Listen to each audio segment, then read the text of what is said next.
going on? It's a quick one. It's a quick one today. Am I recording? I am. LeBron James's son suffers a heart attack, cardiac arrest. Young man, about 18 years old, has a heart attack. He is in stable condition. And you always got to pray for a young person when something like this happens to them. It's out of nowhere. It's rising in young people. We're at a point now where you kind of have to advise young people to keep their cardiovascular in shape.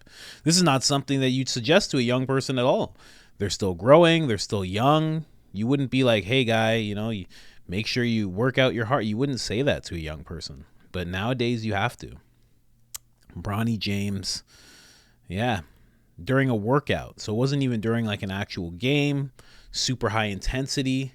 It was during a practice where they're kind of keeping it, a little intense, but pretty low key, just practicing technique and whatnot. Very, very sad to see happen, but he is in stable condition, which is great to know. I mean, he is young, so I imagine, he's going to bounce back.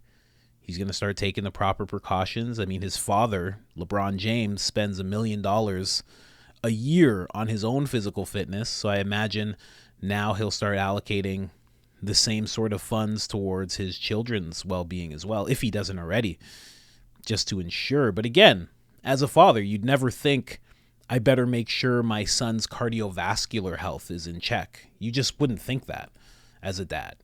You just think he's a young guy. The most I have to work, like I have a friend, he has a young kid and he's always like, keep the blood in their body. He's like, that's my worry. I got to keep the blood in his body because, they run around and do dumb stuff and, they don't think clearly. But his son's not even like that. His son seems like a well-measured guy. He knows that he has the NBA in his future, more than likely, hundreds of millions of dollars, more than likely. So he doesn't have to worry about any of that. But then something like this happens.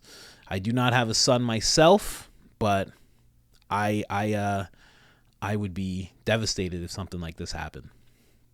And honestly, when it comes to something like this, a lot of people will blame certain things. And I'm one of those people. I clearly blame climate change for all this. You people with your gas stoves and your meat consumption and your gas cars heating up the planet, making it too hot for young men to even practice basketball inside of air-conditioned facilities. It's you people that are the issue. You people are the problem. Okay? I point it squarely at you.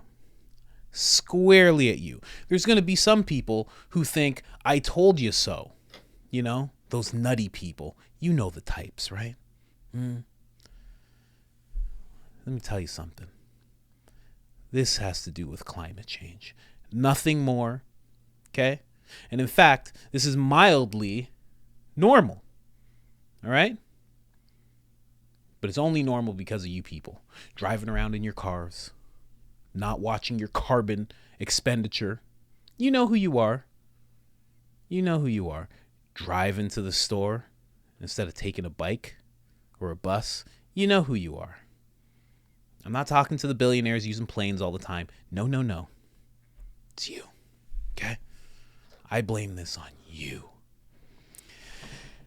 I'm sure that's what will be told in the next few weeks as this keeps on happening to people for some unknown reason. Completely unknown. I have no idea. I'm sure we'll be told in some way, shape, or form that this consistently happening to young people is because of us. And that we're the problem and that we're the thing that needs fixing. I'm sure we'll be told that.